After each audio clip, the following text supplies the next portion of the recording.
ನಮಸ್ಕಾರ ಸ್ನೇಹಿತರೆ.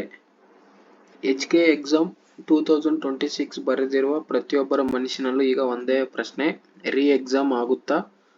ಎಕ್ಸಾಮ್ ಬರೆದು ಮನೆಗೆ ಬಂದ ಮೇಲೆ social media, news, Facebook, YouTube, Instagram ಎಲ್ಲ ಕಡೆ ಒಂದೇ ಸುದ್ದಿ, ರೀ ಎಕ್ಸಾಮ್ ಆಗುತ್ತೆ ಅಂತ ಕೆಲವರು ಹೇಳ್ತಿದ್ದಾರೆ, ಆಗಲ್ಲ ಅಂತ ಇನ್ನು ಕೆಲವರು ಹೇಳ್ತಿದ್ದಾರೆ. ಹಾಗಾದ್ರೆ ಯಾವುದು ನಿಜ? ನೀವು ಇಷ್ಟು ದಿನ ಪ್ರಿಪ್ರೇಷನ್ ಮಾಡಿ ಎಕ್ಸಾಮ್ ಬರ್ದಿದ್ದೀರಿ, ಓಕೆ. ರೀ ಎಕ್ಸಾಮ್ ಅನ್ನೋ ಮಾತು ಕೇಳಿದ್ರೆ ಕನ್ಫ್ಯೂಸ್ ಆಗೋದು ತುಂಬಾ ಸಹಜ. ಸಡನ್ ಹಾರ್ಟ್ ಬೀಟ್ ನಿಂತೋಗುತ್ತೆ. ಮತ್ತೆ ಪ್ರಿಪರೇಷನ್ ಮಾಡ್ಬೇಕಾ, ರಿಸಲ್ಟ್ಗಾಗಿ ಕಾಯ್ಬೇಕಾ, ಇದೇ ಡೌಟ್ ಎಲ್ಲರಲ್ಲೂ ಇದೆ. ಎಲ್ಲರ ಮನಸ್ಸಲ್ಲೂ ಇದೇ ಇರೋದು, ಎಲ್ಲರ ಫ್ರೆಂಡ್ ಸರ್ಕಲ್ ಅಲ್ಲಿ ಇದೇ ಡಿಸ್ಕಸ್ ಆಗ್ತಾ ಇರೋದು. ಮೊದಲನೇದಾಗಿ ಒಂದು ವಿಷಯ ಕ್ಲಿಯರ್ ಈಗ ಮಾಡ್ಕೊಳ್ಳಿ, ಈಗಲೇ ರೀ ಎಕ್ಸಾಮ್ ಆಗುತ್ತೆ ಅಂತ ಖಚಿತವಾಗಿ ಹೇಳೋಕೆ ಆಗಲ್ಲ. ಆಗಲ್ಲ ಅಂತ ಕೂಡ ಹೇಳೋಕ್ಕೂ ಆಗಲ್ಲ, ಓಕೆ. ಆಗುತ್ತೋ ಅದು ಬಿಟ್ಟಾಗ್ವಿ. ಕೆಲವು ಸಮಸ್ಯೆಗಳ ಬಗ್ಗೆ ಮಾಹಿತಿ ಬಂದಿದೆ, ಆದರೆ ಫೈನಲ್ ಡಿಸಿಷನ್ ಅಧಿಕೃತ ಪರಿಶೀಲನೆ ನಂತರವೇ ಬರಬೇಕು. ಇನ್ನು KA ಅಥಾರಿಟಿ ಏನ್ ಹೇಳುತ್ತೆ ನೋಡೋಣ. ಒಬ್ಬ ಕ್ಯಾಂಡಿಡೇಟ್ ನ ಸಿಚುವೇಶನ್ ಯೋಚಿಸಿ ನೋಡಿ. ತಿಂಗಳುಗಟ್ಟಲೆ ಪ್ರಿಪರೇಷನ್ ಮಾಡಿ ಎಕ್ಸಾಮ್ ಬರ್ದಿದ್ದಾನೆ. ಈಗ ಮತ್ತೆ ಎಕ್ಸಾಮ್ ಆಗಬಹುದು ಅನ್ನೋ ಡೌಟ್. ನನ್ನ ಪ್ರಿಪರೇಷನ್ ಏನಾಗುತ್ತೆ, ನನ್ನ ಚಾನ್ಸ್ ಏನಾಗುತ್ತೋ ಅನ್ನೋ ಭಯ ಬರೋದು ತುಂಬಾ ಸಹಜ ಪ್ರತಿಯೊಬ್ಬ ಕ್ಯಾಂಡಿಡೇಟ್ ಅಲ್ಲೂ. ಆದ್ರೆ ಸೋಷಿಯಲ್ ಮೀಡಿಯಾನಲ್ಲಿ ಬರುವ ಪ್ರತಿಯೊಂದು ಇನ್ಫಾರ್ಮೇಶನ್ ಅನ್ನು ಅಫಿಷಿಯಲ್ ಇನ್ಫಾರ್ಮೇಶನ್ ಅಂತ ನಂಬಬೇಡಿ. ಯೂಟ್ಯೂಬ್ ಆಗ್ಲಿ, ಇನ್ಸ್ಟಾಗ್ರಾಮ್ ಮತ್ತೆ ವಾಟ್ಸಪ್ ಗ್ರೂಪ್ಸ್, ಟೆಲಿಗ್ರಾಮ್ ಯಾವುದು ನಂಬಕ್ ಹೋಗ್ಬಿಡಿ. ಅಫಿಷಿಯಲ್ ಅಪ್ಡೇಟ್ ಬರೋವರೆಗೂ ಕನ್ಫ್ಯೂಸ್ ಆಗ್ಲೇಬೇಡಿ. ಆದ್ರೆ ಪ್ರಿಪರೇಷನ್ ಮಾತ್ರ ಸ್ಟಾಪ್ ಮಾಡಬೇಡಿ. ಕೆಲವು ಅಭ್ಯರ್ಥಿಗಳು ಕ್ವಶನ್ ಪೇಪರ್ ಮತ್ತು OMR ಸಂಬಂಧಿಸಿದಂತೆ ಗೊಂದಲಗಳ ಬಗ್ಗೆ ಪ್ರಶ್ನೆ ಮಾಡಿದ್ರು. ಇಂತಹ ವಿಷಯಗಳಲ್ಲಿ ನಿಜವಾಗೂ ಏನಾಗಿದೆ ಅನ್ನೋದನ್ನ ಅಥಾರಿಟೀಸ್ ಈಗ ಚೆಕ್ ಮಾಡ್ತಾ ಇದ್ದಾರೆ ಅವರು, ಅಥಾರಿಟೀಸು. ಆದ್ರೆ ಒಂದು ಕೇಂದ್ರದಲ್ಲಿ ಅಥವಾ ಕೆಲವು ಕೇಂದ್ರಗಳಲ್ಲಿ ಸಮಸ್ಯೆ ಇದೆ ಅನ್ನೋದನ್ನ ಆಧಾರ ಮಾಡಿಕೊಂಡು ಎಲ್ಲರ ಬಗ್ಗೆ ತಕ್ಷಣ ಕನ್ಕ್ಲೂಷನ್ಗೆ ಬರೋದು ಸರಿಯಲ್ಲ. ಅಲ್ಲಿ ಪ್ರಾಬ್ಲಮ್ ಆಗಿತ್ತು, ಇಲ್ಲಿ ಪ್ರಾಬ್ಲಮ್ ಆಗಿತ್ತು ಅನ್ನೋದು ತುಂಬಾ ಸರಿಯಲ್ಲ. ಅದು ಎಷ್ಟು ಕ್ಯಾಂಡಿಡೇಟ್ಗೆ ಪರಿಣಾಮ ಆಗಿದೆ ಅನ್ನೋದನ್ನ ನೋಡ್ಬೇಕು, ಓಕೆ.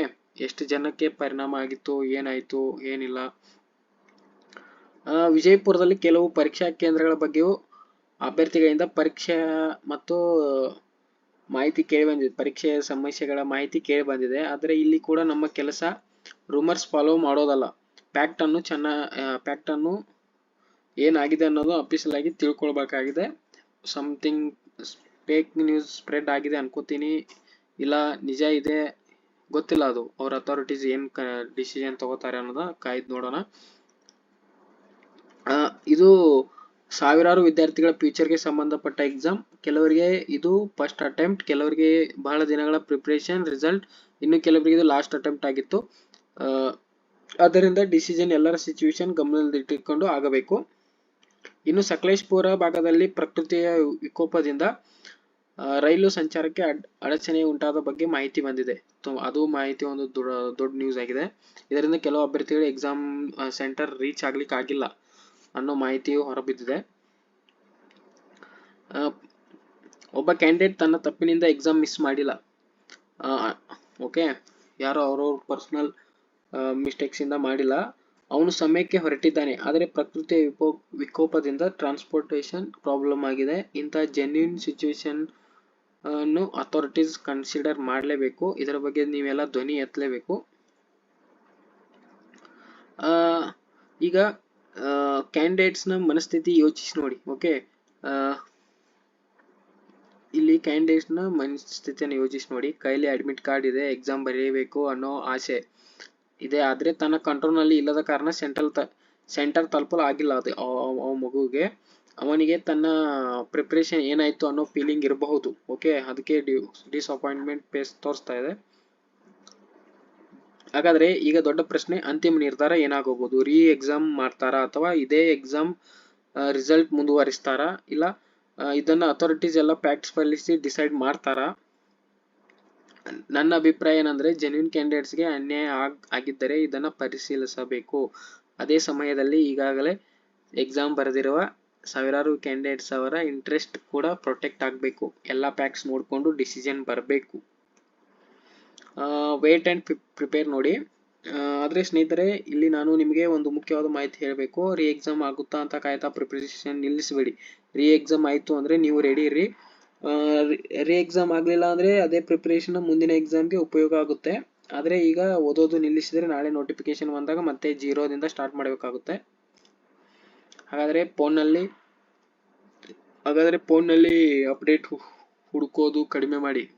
ಬುಕ್ಸ್ ಓಪನ್ ಮಾಡಿ, ವೀಕ್ ಟಾಪಿಕ್ ರಿವೈಸ್ ಮಾಡಿ, ಮಾಕ್ ಟೆಸ್ಟ್ ಬರೆಯಿರಿ ಮತ್ತು ನಿಮ್ಮ ಮಿಸ್ಟೇಕ್ಸ್ ಕರೆಕ್ಟ್ ಮಾಡ್ಕೊಳ್ಳಿ. ಯಾಕಂದ್ರೆ ರಿಸಲ್ಟ್ ನಿಮ್ಮ ಕೈಯಲ್ಲಿ, ಅಫಿಷಿಯಲ್ ಡಿಸಿಷನ್ ನಮ್ಮ ಕೈಯಲ್ಲಿಲ್ಲ. ಆದರೆ ಪ್ರಿಪರೇಷನ್ ನಮ್ಮ ಕೈಯಲ್ಲಿದೆ, ಅದನ್ನು ಮಾತ್ರ ನಿಲ್ಲಿಸಬೇಡಿ. ಕೊನೆಗೆ ಒಂದು ಕ್ವಶನ್ ಕೇಳ್ತೀನಿ. ನಿಮ್ಮ ಪ್ರಕಾರ HK ಎಕ್ಸಾಮ್ಗೆ ರೀ ಎಕ್ಸಾಮ್ ಆಗಬೇಕಾ ಅಥವಾ ಇದೇ ಎಕ್ಸಾಮ್ ರಿಸಲ್ಟ್ ಮುಂದುವರಿಸಬೇಕಾ? ನಿಮ್ಮ ಹಾನೆಸ್ಟ್ ಒಪಿನಿಯನ್ ಕಮೆಂಟ್ ಮಾಡಿ. ರೀ ಎಕ್ಸಾಮ್ ಬೇಕು ಅಂದ್ರೆ ರೀ ಎಕ್ಸಾಮ್ ಅಂತ ಕಮೆಂಟ್ ಮಾಡಿ, ಬೇಡ ಅಂದ್ರೆ ರಿಸಲ್ಟ್ ಅಂತ ಕಮೆಂಟ್ ಮಾಡಿ. ಇಂಥ ಕರ್ನಾಟಕ ಗೌರ್ಮೆಂಟ್ ಜಾಬ್ ಮತ್ತು ಎಕ್ಸಾಮ್ ಅಪ್ಡೇಟ್ಸ್ಗಾಗಿ ಕರಿಯರ್ ಹೆಲ್ಪ್ ಅಕಾಡೆಮಿ ಸಬ್ಸ್ಕ್ರೈಬ್ ಮಾಡಿ. ಒಂದು ಎಕ್ಸಾಮ್ಗಾಗಿ ಕಾಯಬೇಡಿ, ನಿಮ್ಮ ಕರಿಯರ್ಗಾಗಿ ತಯಾರಿ ಮಾಡಿ. ಧನ್ಯವಾದಗಳು. ಜೈ ಹಿಂದ್.